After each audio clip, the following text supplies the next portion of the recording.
नमस्कार सर्वांना, जय शिवराय। आत्ता आपण आहे पुरंदर तालुक्यातील ढवळगडाच्या जवळ। तो तुम्ही माझ्या पाठीमागे बघू शकता, तो ढवळगड आहे आणि हा ढवळगड पुरंदर तालुक्यात येतो आणि या किल्ल्याची समुद्र सपाटीपासून उंची 864 मीटर आहे। हा छोटेखानी किल्ला फक्त 100 मीटर उंचीचा किल्ला आहे पायथ्यापासून। आणि वर एक ढवळगडावर ढवळेश्वर महादेव मंदिर आहे आणि एक बुरुज सुस्थितीत म्हणजे पडक्या अवस्थेत आहे, एवढ्या चांगल्या परिस्थितीत नाही आहे। आपण आता ढवळगडावर चाललोय आणि शेजारीच ढवळगडाच्या शेजारी आंबळी गाव आहे, जे मराठे शाहीतले सरलष्कर खंडेराव दरेकर होते, त्यांचं ते आंबळे गाव आहे आणि त्यांच्या गावात वाडा सुद्धा आहे, दरेकरांचा वाडा। आणि वाड्याच्या म्हणजे त्यांच्या गावापासूनच 5 मिनिटाच्या किंवा 5 किलोमीटरच्या अंतरावर हा ढवळगड किल्ला आहे। आपण आता किल्ल्यावर चाललोय आणि या किल्ल्यावर येण्यासाठी आपल्याला ज्यावेळेस आपण पुरंदरकडून येतो, पुरंदरमध्ये आल्यानंतर आपल्याला पुढे आल्यानंतर उरळी कांचनला एक रोड जातो आणि तिथून चौकातून सरळ आल्यानंतर आंबळेगाव लागतं ना, आंबळेगावापासून 5 किलोमीटरवर हा किल्ला आहे। आपण आता ढवळगडला चाललोय आणि आपण बघूयात वर किल्ल्यावर काय काय आहे, मंदिर वगैरेचं कसं आहे। तो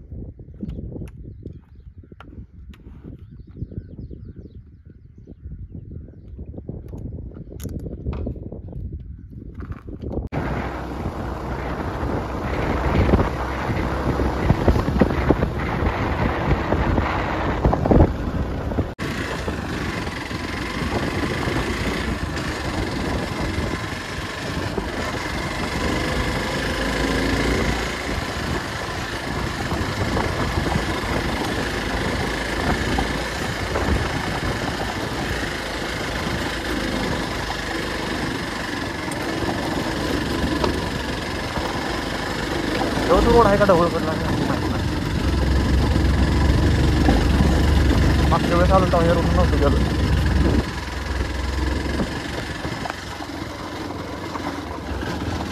बरोबर आहे सर।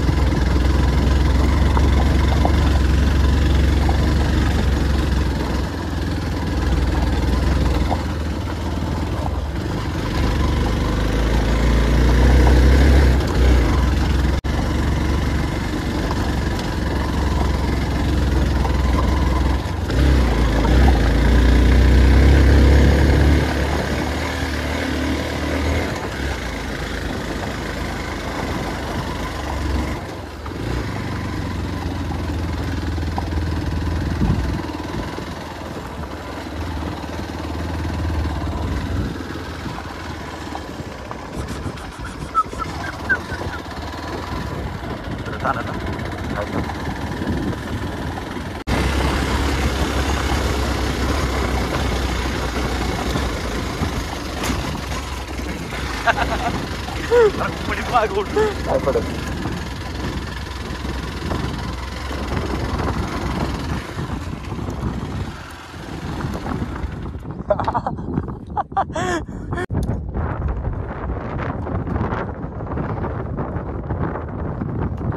ढवळगडच्या पायथ्याला पोहोचलोय आपण।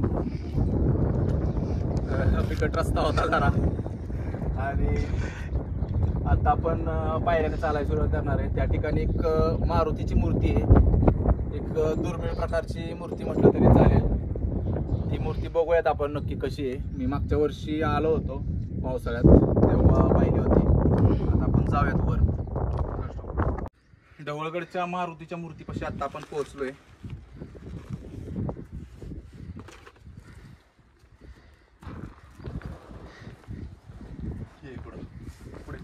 मारुतीची मूर्ती बघू शकता तुम्ही, ही एका बाजूला पण मूर्ती आहे आणि याच्याच पाठीमागं आणि त्याच दगडात दुसरी मूर्ती मारुतीची या बाजूला आहे।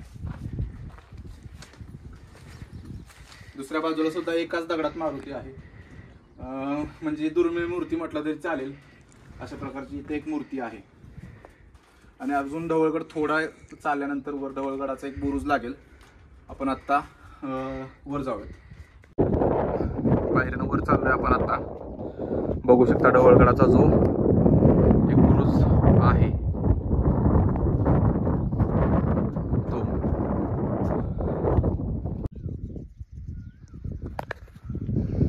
वर आल्यानंतर समोरच आपल्याला एक गणपती बाप्पाची मूर्ती दिसेल.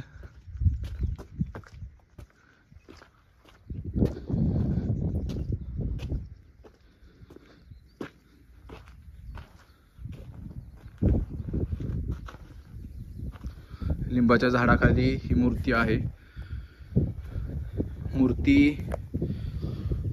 जुन्यातीलच आहे, परंतु मूर्तीच्या मंदिराच्या आजूबाजूला जे मंदिर बांधले ग्रेनाइटमध्ये आणि त्यामुळे मंदिराचा जीर्णोद्धार झालेला आहे. त्यामुळं सांगता येणार नाहीये इथं अगोदर मंदिर होतं की नव्हतं. पण त्याच्याच उजव्या बाजूला ढवळगडाची जी बुरुज आहे तो लागतो आणि जो दरवाजा पडलेल्या अवस्थेत होता तो लाल विटात आत्ता बांधलेला आहे. आणि वर ढवळेश्वर महादेव मंदिर आहे गडावर. आणि पुढे एक गडाच्या पुढंच मंदिराच्या पुढंच एक पाण्याचं टाक आहे. ते पण आता वर जाऊन आपण बघूयात. हो इथंच.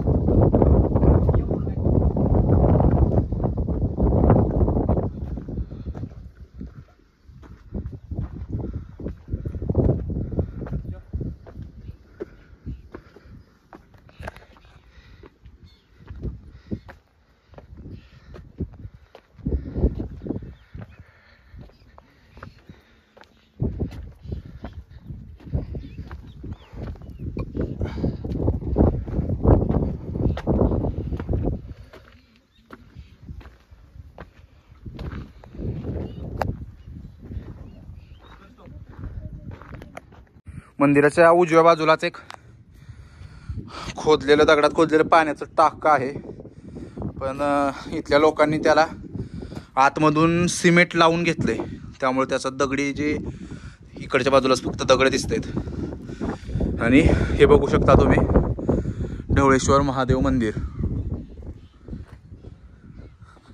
आपण आता आतमध्ये मंदिरात जाऊयात. मंदिराच्या पुढं पण एक टाका आहे, कदाचित मागच्या वेळेस मी आलो होतो तेव्हा पाहिलं होतं. हां बरोबर, हे मंदिराच्या आतमध्ये टाकं आहे आणि हे पाणी खालीपर्यंत जातं. तर हे कुठपर्यंत खोल आहे माहीत नाही.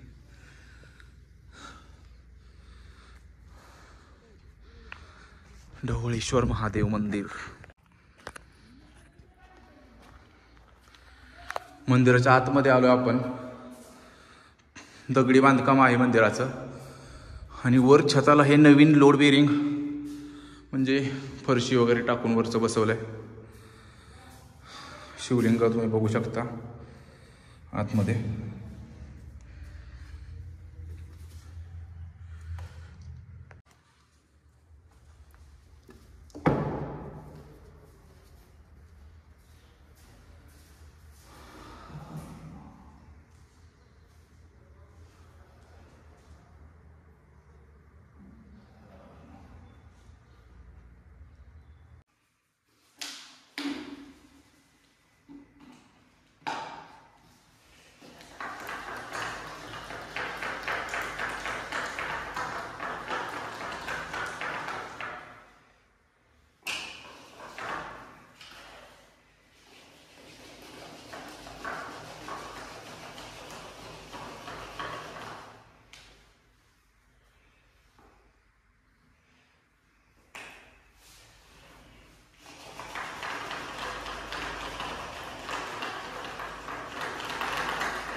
सातारा.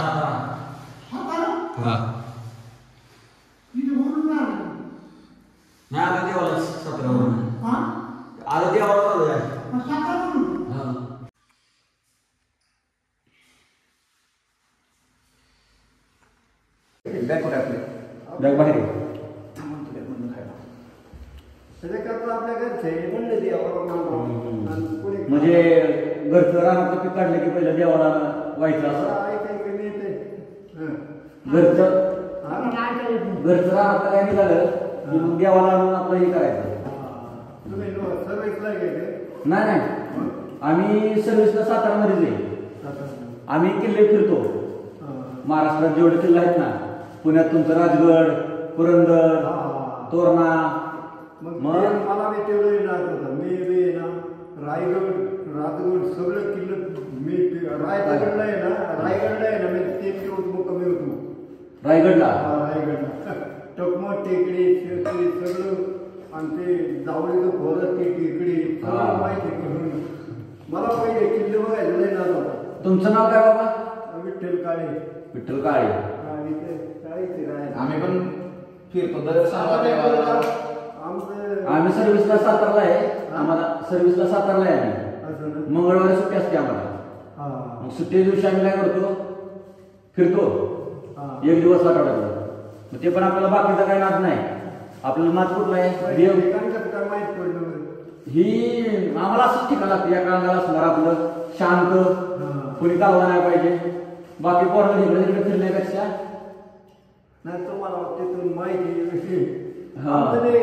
साताऱ्यात ते दरड साताऱ्याच्या पलीकडे कांचं दरड दोम नाही कनेर कनेरला पाहुणं आहे आमचं. अच्छा. त्या धरणातच जमीन गेली त्यांची. रताळी केळी असल्या खावा बिना उपासाला चालते ती. खावा बाबा. आता इथनं बुलेश्वर किती लांब आहे? बुलेश्वर 15 किलोमीटर. 15. आता आम्ही तिकडे जाणार आहे. हा सातारा जिल्हा आहे ना. हो. त्या जिल्ह्यात आता पूर्वी जर असं इतिहास काढला ना प्रत्येक जिल्ह्यात आता सातारा जिल्हा म्हणजे सोयरांचा जिल्हा नाही. हो. आमच्याकडे सातारा जिल्ह्यात आमच्याकडे आणखी गावाच्या गाव आहे ती. त्या गावातला प्रत्येक घरातला किमान एक माणूस सोलांचा जिल्हा सातारा आहे. हो. आणि विद्येचं माहेर पुणे. असं बाहेर गेलं पण म्हणलं का नाही शूरवीरांचा जिल्हा आहे आमचा. आम्हाला लय म्हणजे असं बरं वाटतं आपल्याला. हे त्याच गोष्टी. हो. पहिल्यापासून शिवाजी महाराजांच्या काळापासून शिवाजी महाराज सातारा जिल्ह्यातच त्यांनी सर्व कारभार केला. हो. जावळीचं खोरं. हो. जावळीचं खोरं आहे ना ह्याच्यापासून लागलं जावळीचं खोरं. प्रतापगडापासून फार रायगडपर्यंत जावळीचं खोरं आहे. जावळीच्या खोऱ्यात खरंच पराक्रम केला शिवाजी महाराजांनी. पराक्रम केला. अफजल खानाला मारला. प्रतापगडला जावळीच्या खोऱ्यात प्रतापगडला अफजल खान म्हणजे दैत्य काळच होता. अफजल खानाबद्दल बोलायचं झालं ना तो काळच होता. 50,000 सैन्य त्या टायमाला शिवाजी महाराजांना सगळी गाभारली होती. ज्या टायमाला अफजल खान तिकून आला ना त्या अंधातून दखरी त्या टायमाला शिवाजी महाराजाचं बरीच सैनिकांना गाभारलं. पण शिवाजी महाराजांनी 3 महिने त्या 12 खोऱ्याच्या प्रत्येक माणसाला जागृत केलं. 3 महिने 1-2च तास शिवाजी महाराज जागायचं. प्रतापगड येऊन भवानी मातेचं मंदिर बांधलं तिथं 1 तासभर ध्यानात बसायची. त्या टायमाला शिवाजी महाराजांना 3 महिने लोकांना जागृत केले. शिवाजी महाराज मरणार भेट नव्हते. फक्त त्यांना हिंदवी स्वराज्य म्हणजे हिंदवी स्वराज्य काय सगळ्या जाती धर्माचं राज्य म्हणून त्याला हिंदवी स्वराज्य म्हणतात. सगळे जाती धर्म त्याच्यात आला पाहिजे म्हणून शिवाजी महाराज हिंदवी स्वराज्य उभं करायचं. त्याकरता ते मरणाला घाबरत नव्हते. पण शिवाजी जे घाबरल्या त्यांना जिवंत करण्याकरता 3 महिने. मग त्या टायमाला जिद्दी म्हणून 7 मुलं घेऊन ते म्हणला आम्ही माझे 6 मुलं आणली मरण्याकरता तयार आहे. शिवाजी त्याने आधार पाहिला गेला जिद्दीने. मग त्या टायमाला बरीच लोक मग शिवाजी महाराजांची जशी भवानी माताने फुल स्वप्नात सांगितलं शिवाजी तुझा विजय होईल. त्यांनी सांगितलं बेऊ नका आपला विजय होणार आहे. मग शिवाजीने त्याच्यानंतर वागण्याचं शिवाजी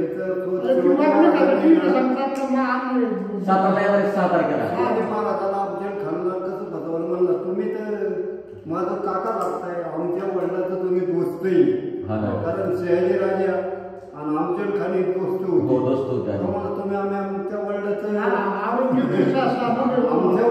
तुम्ही काका हे मित्र आहे म्हणलं, तुम्ही आमचं काका आहे, फक्त काका एवढे एक शब्द ऐका, तुम्ही तिकडे तुम्ही प्रतापगडवर आपण भेटूया एवढेच आठे माही काका. काय हरकत नाही म्हणला, तो मान्य आहे, खोटा दिवस त्यानं त्याला म्हणलं मान्य आहे. काकाचा बरोबर गेम केला. शिवाजी महाराजाला माहिती आहे अफजल खान हा लय गाजते शिवाजी महाराज ते हा दगेखोर माणूस आहे, कथा घात करेल सांगता येत नाही. शिवाजी महाराज लय जातो त्या टायमाला शिवाजी महाराज दाढी छेवणे होते ना, त्या छेवणीत शिवाजी महाराज स्वतः मुळे घेऊन गेले. कसा मारणारे काय विचारी काढला शिवाजी महाराजांनी, स्वतः मुळे घेऊन त्याच्यात तिथे गेला. त्याला काय ओळखी झाला नाही. शिवाजी महाराजांनी दाढी काढली, फाटकी कापड अवतार बदलून तिथे गेला छेवणीत. आणि मग तो विचार त्यांचा बैठक चाललेली होती ना, त्या टायमाला शिवाजीने असा शिवाजीला मी शिवाजीला काय आता भगलं धरेल म्हणून हे करेन. मग ते शिवाजीने ते पॉईंट काढला. त्याच्यावर बोलायचं नाही ना, एक तासभर बोलायचे पण याच्यावर एक तासभर बोललं ते बोललं. पण शिवाजी महाराजांनी सगळे आराखडा काढाय करताय ना, त्याला 3 महिने लागले. मग शिवाजी महाराज एवढं माइंड होतं आणि माइंड बी होतं, त्याला जी शक्ती होती ती प्रसन्न होती. जी जगदंबा शक्ती होती ना, ती शिवाजी महाराजांना मूळ तिला जी भगवंतांनी शक्ती पाठवली होती ना, याचा शक्तीचं मोठा विचार आहे. ती शक्ती पाठवली ना, ती दुर्जनाला मारण्याकरता शक्ती पाठवली. आणि ती शक्ती शिवाजी महाराजांनी जे रामकृष्णाने काम केलं ते शिवाजी महाराजांनी काम केलं. ते शिवाजी म्हणजे एक प्रतिरामच राजपुरुष, हे योग्य पुरुष आहे. शिवाजी महाराजांना योग्य पुरुष म्हणजे माणसं जोडणारा होता, तोडणारा नव्हता, माणसं जोडणारा होता, त्याला योग्य पुरुष म्हणतात. सातारा बेंगलोर हायवे मेन त्या हायवेलाच आहे, बेंगलोर हायवे टच मला आतमध्ये किती 2-3 किलोमीटर आतमध्ये. कारण आम्ही कोल्हापूर जाताना कधी लागली ना सातारा मला करायला लागत कोल्हापूरला. जसं किती बोलायचं म्हणलं ना, आपल्या भारतात संस्कृत लोकांनी विचारलं, इंग्लिश केले, पण संस्कृत भाषा आहे ना देवाची भाषा, भगवंताची भाषा आहे. परत तुम्हाला संस्कृत मध्ये ना काय वाङ्मय उपनिषद वेद ही संस्कृत मध्ये. आणि मग ह्याचा शोध भगवंतांनी लावलाय ना वेदांचा यांचा, वेद आपल्या लोकांना संस्कृत मध्ये कळत नाही. म्हणून काय काय गोष्टी आहे ना, या संस्कृत न शिकल्यामुळे मुलं इंग्लिश ही त्या भाषा शिकल्यामुळे ना आपली संस्कृती कळत नाही. सांगितलं परित्रणाम साधू म्हणजे भगवंत म्हणतो माझा जन्म कशा करता आहे हे तुम्ही जाणून घ्या. माझा एक जन्म मी दुर्जन मारण्याकरता आणि धर्म उभं करायकरता माझा जन्म. प्रत्येक जन्म भगवंताने धर्म उभं करायकरता आणि दुर्जनाला मारायकरता. अजून मी माणूस म्हणतो ना, त्या टायमाला मी दुर्जन आहे ना, भगवंत सेवन मेलेच नसती. दुर्योधनासारखी, धृतराष्ट्रासारखी, जरासेन, कंस त्यांनी भगवंताशिवाय त्यांना मराठच नव्हतं. ती सामान्य माणसाला समजतच नव्हती. अहो धृतराष्ट्र आहे ना, एकटा वरून प्रेमळ होता की तुम्हाला आहे ना, तुम्हाला मारायचं ठरलं ना, त्याच्या लोकांना वाटतं तुम्हाला मारायचं ना, तुम्हाला वाटत जगात ह्याच्यासारखं मला कोणीच भेटणार नाही. इतका प्रेम करायचा, त्याच्यावर प्रेम करून त्याला मारायचा. इतकं पांडव धर्मराजाला सुद्धा वाटायचं माझा काका आहे, काका बोलतो हे माझ्या हितातच बोलतो. प्रत्येक धर्मराजाला खरंच वाटायचं. ज्या टायमाला लढाई व्हायच्या नाही, त्याने संजय म्हणून चेष्टा पाठवली होती. ती धर्म श्रेष्ठाई म्हणून संजयला पाठवलं. त्या टायमाला आहे ना कृष्ण ती श्रेष्ठाई वाचाही पाहिजे कृष्णाची, ती पण संस्कृत असल्यामुळे लोकांना कळत नाही. पण श्रेष्ठाई तेव्हा संजयला काय सांगितलं, धर्मराजाला जाऊन सांगा म्हणजे लढाई होणार आहे. पण धर्मराजाला सांगा अरे सज्जन माणसाचं एवढीशे जमनी करता, एवढ्या राजा करता, एवढा कोळीचा नाश करणं तुझ्यासारख्याला सोबत नाही. धर्मराजाला काय सांगितलं, तुझ्यासारख्या धार्मिक सज्जन माणसांचा मारून राज्य कमावणं आणि एवढीशे जमनी करता, एवढीच्या तुझ्यासारख्याला सोबत नाही. हे तुझ्या काकाने शब्द पाठवले तुला. धर्मराजाला वाटलं खरंच काकाने मला पापापासून वाचवले. त्या टायमाला कृष्ण उभा आला. कृष्ण नसताना धर्मराजा मोठं येऊन नये मला गेला. पण कृष्णाने सांगितलं तू म्हणतोय ती तत्वून आणायला गोष्ट बरोबर आहे. संजयला सांगितलं तू बोलतोय ना तत्वून येणारा गोष्ट मान्य आहे, पण जिथून आले ना हे शब्द तिथून सुरुवात करायची म्हणावं. तुमच्या पण शब्द आला ना तुम्हीच राज्य सोडून निघून जाणार म्हणावं सज्जन. म्हणून कृष्ण आहे ना भगवंत कृष्ण हा रोग बोलणारा होता. तो कधी मागमरो बोलणारा होता. कृष्णाचं तुम्ही कृष्ण जीवन दर्शन पुस्तकी पानाचं त्याच्यात कृष्णाचं जीवन येणार रोग ठोक कोण दुश्मनात सुद्धा येणार तो रोग ठोक. दुर्योधनाच्या दारात जाऊन दुर्योधन म्हणला तुम्हाला तर कौरव पांडव सारखी ती. दुर्योधन काय म्हणला कृष्ण तुम्हाला कौरव आणि पांडव सारखे म्हणला. तो बोलतोय तर तो नाही नव्हतं बोलणे तुझं सज्जन बोलणे.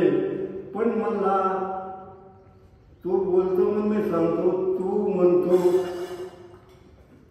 कौरव आणि पांडव सारखेच ही मला बी मान्य. मी बी कौरव आणि पांडव सारखेच मला सारखेच. पण तुला सगळं सज्जनच तो दुष्ट का बरं सांग. पांडव तर तो सज्जने मग तुझं दुश्मन का, आणि मी तर सज्जने मी सुद्धा तर दुश्मनी. तसं म्हणला तू हे दोघून बाजूला काढ आणि पांडवांना राजे पांडवांना दे आणि मग तू सुद्धा माझा आहे. आपण तू बोलतोय आणि करतोय. मला म्हणलंय कृष्ण हे दुर्योधनाला भर सभेत त्याला म्हणला तुला शरम वाटत नाही बाबा. मग ते दुर्योधनाचा फार होताना श्रेष्ठाय काय कृष्ण गेलताना म्हणला तुला असं बोलाय शरम वाटत नाही म्हणला. सगळ्यात नालायक तू आणि मला त्या गोष्टी. म्हणून कृष्ण जीवन तो वाचलाय ना तुला ते वाचायला मिळेल. सगळं कृष्णाचं जीवन आहे त्याच्यात. कृष्णाचं आणि खरं 10 अवतारापेक्षा कृष्ण अवतार सगळ्यात भारी. त्याने कृष्ण अवतार योग्य कर्म केले. म्हणजे त्याने कुठेही स्वार्थ करता एक पाऊल टाकलं नाही. गोकुळात होताना तोपर्यंत 5 वर्ष त्याने गोकुळाचे समृद्ध बोलत लोक काही बोलते. पण कृष्ण जोवर बालपण होता तोवर गोकुळात होता, परत गोकुळात गेला नाही. लोक म्हणतात गवळणी कृष्णाला असे. पण कृष्णाचं वय आता आपण एखादं शेजारी सुंदर मुलं दिसलं 5 वर्षाचं किंवा बाई मुख घेते आणि ते बाईच्या पुढे बी हात मांडला ते तिला वाटत नाही. तसं कृष्णच जेवण होतं. लोक बुद्धीने ना भ्रष्ट झाल्यावर कृष्णाला हे करतात. आणि ज्या टायमाला विचार झाले कृष्ण श्रेष्ठ दशरथ धर्मातला हे खरं खाणं आहे ना ही एक नंबर खाणं आहे. मूळ रताळू फळ फळावं. आम्ही भजी वडापाव तसं काय खात नाही. आमचं खाणं सगळं हेल्दी पौष्टिक. मराठी पौष्टिक. अहो पहिले आमच्या वडिलांच्या घरी लई रताळ असायची.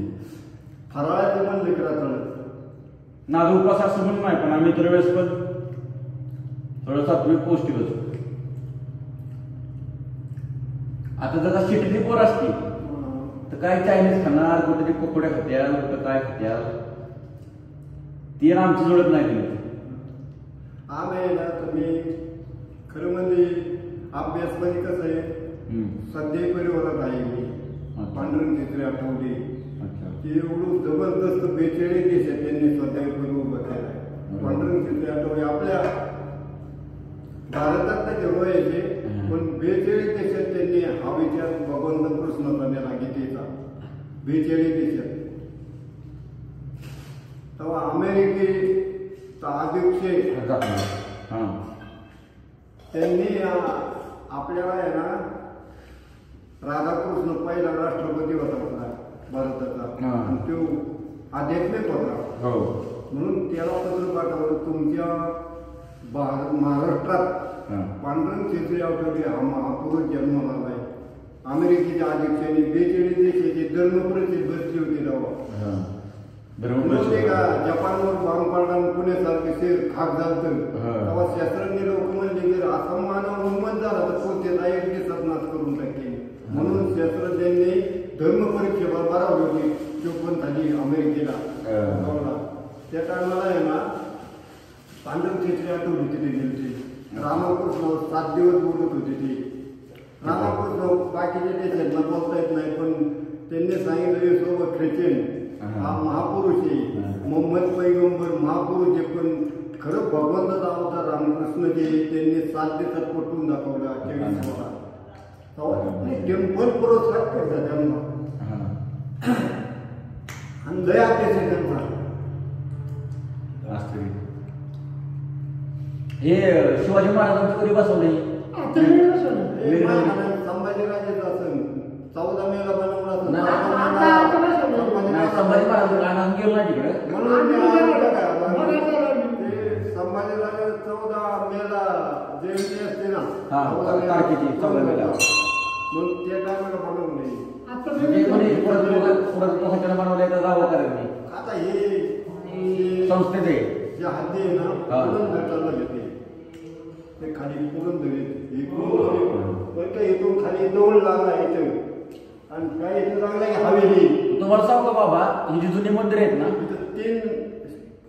तीन जिल्ह्याच्या 3 तालुक्याच्या सुरुवात देवी त्या इथं पहिले हवेली इथं दौड आणि हा पुरंदर हे मंदिर म्हणायचं हवेली दौंड आणि पुरंदरच्या सीमारेश्वरी म्हणून पूर्वी लोक आता म्हणाले 12व्या शतकाचा आजार असेल म्हणजे 12व्या शतकामध्ये झाला असेल तेव्हा शोध लागलाय दारू गोळा आता 11वी आहे ना इतिहास मी वाचला एक नातू नात्या 11वी इतिहास वाचला ना आपल्या महाराष्ट्रात आहे ना पहिला शोध आहे ना महाराष्ट्रात देवगिरी विजयनगरचं राज्य तिथं राजे होते इकडलं मुंबईचं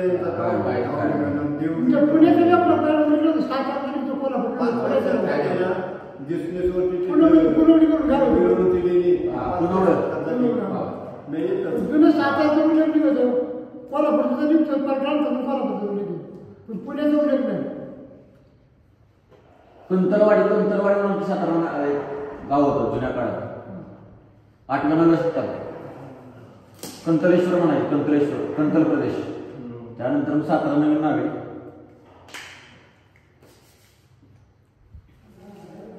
आता पुरं जाऊन आता ते किल्ले बघा मी आपल्या रत्नागिरी जिल्ह्यात 52 किल्ले तुम्हाला तपास बी नाही. रत्नागिरी जिल्ह्यातले तो 52 किल्ले मी त्याच्यातलं 10-12 किल्ले पण काय काय विशाळगड असं जायचंय ना मला ते विशाळगड मी 2 वेळा जाऊन आहे ना बाजीकडून होता मारलेला पॉईंट बघायला आपला नाही कारण का तिथून 10 किलोमीटर तिथून विशाळगड पासून 10 किलोमीटर आणि तिथं जायला आहे ना ते सोय आहे पण 7 माणसं लागायच्या भाड्या त्या खिंडीत मी 2दा गेलो. एकदा राम राम पाहुणं आता ते आषाढ पौर्णिमेला युद्ध झालेलं पन्हाळ्याचं शिवाजी महाराजांनी सिद्धीचं आषाढ पौर्णिमेला युद्ध झालेलं आम्ही जाणार आहे त्यावेळेस पन्हाळ्याचा पॉईंट साताऱ्यात राजेंद्र आहे सज्जनगड पन्हाळ्याला गेलो बरं का तुम्हाला सत्य गोष्ट सांगतो. पन्हाळ्याला गेलो मी सगळं पॉईंट बघायला लागलो. शिवाजी महाराज चढलो कुठून ते पॉईंट बघायला लागलो. तिथं कॉलेज आहे पन्हाळ्याला कॉलेज असल्या कारणाने मी ते आता आडमोडी रस्ता आहे मी ते पॉईंट बघायला गेलो एक पोरगण पोरगी त्यांचा कार्यक्रम तिथं चाललेला मी ते बघितला माघारी आलं म्हणून आपल्याला मी डोळ्यात बघितलं पण आपल्याला काय करायचं ते काही वगैरे ना पण मला ते पॉईंट बघायला होता नाही कारण दुसरा पॉईंट बघितला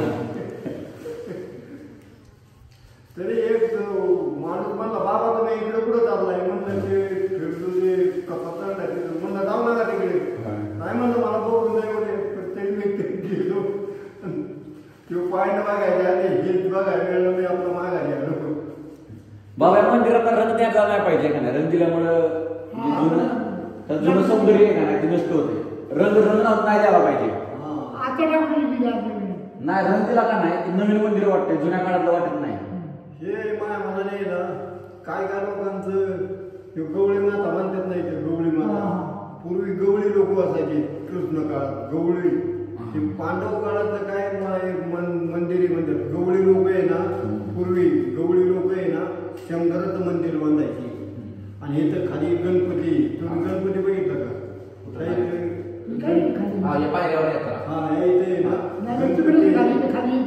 तिथं टाक आहे त्या गणपती जवळ आहे ना गवळी लोक तिथे राहायचे तिथून दूध पाणी करून पहिले पूर्वी गवळी लोक काय करायचे शंकराचं मंदिर बांधायचे पांडव काळात म्हणजे आपण म्हणतो पांडव काळातलं मंदिर म्हणजे त्या काळातले लोक आहे ना जास्त शिवलिंग बांधतात शिवाजी मंदिर भगवंत साक्षात होता कृष्णाचा साक्षात होता म्हणून शंकराचे लोकांचे ते म्हणतात खरं ज्ञान कोणाला असेल तर शंकरा काही साक्षात देव समोर असल्यामुळे देवाला महादेव सगळ्यात सिनियर मग आपल्याला ज्ञान मिळलं पाहिजे मग पुन्हा गेलं पण शंकराकडे गेलं पाहिजे चालतंय चला येतो बाबा आता आम्हाला जायचं पोलीसवरला गाडीवाला आहे तुम्ही हो गाडीवर हा मग तुम्ही हे मार्गाने आता हो आता खाली गाडी लावली आंबळ्यातनं झालं हो आंबड्यात झालं आता आंबड्यात जाणार तिथनं पोलीसवर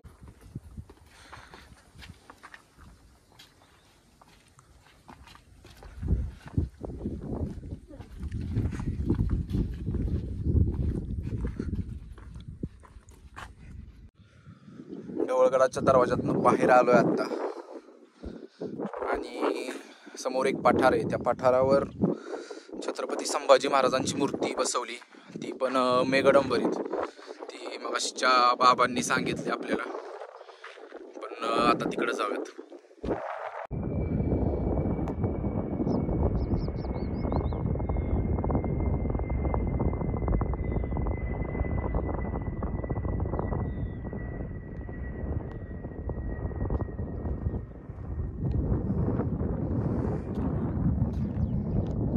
समोरच दिसते ती आपल्याला मेघडंबरीतली छत्रपती संभाजी महाराजांची सिंहासनाधीश्वर मूर्ती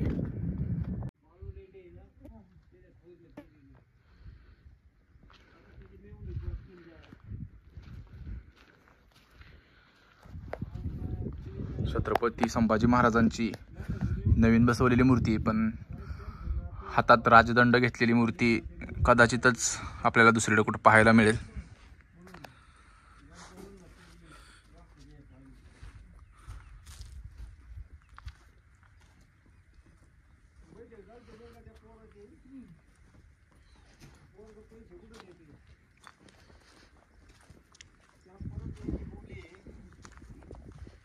पैसे द्याय ना आहे मी म्हणलं ना संभाजीराजेच असेल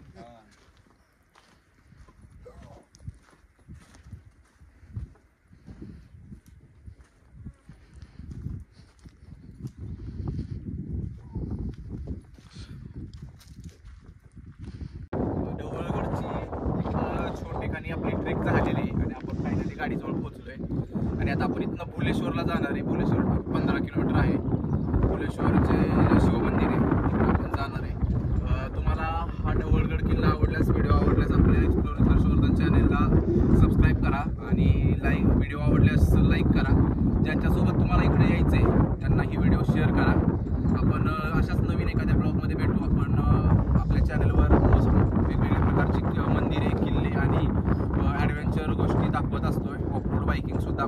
याच्यावर दाखवत असतो किंवा ॲनिमल रेस्क्यू असू द्यात, या वेगवेगळ्या गोष्टी आपण आपल्या चॅनलवर दाखवत असतो. त्यामुळं आपल्यासोबत जोडून राहण्यासाठी चॅनल सबस्क्राईब करून ठेवा. जर आपण चॅनल नसेल सबस्क्राईब केला तर सबस्क्राईब करा. आपण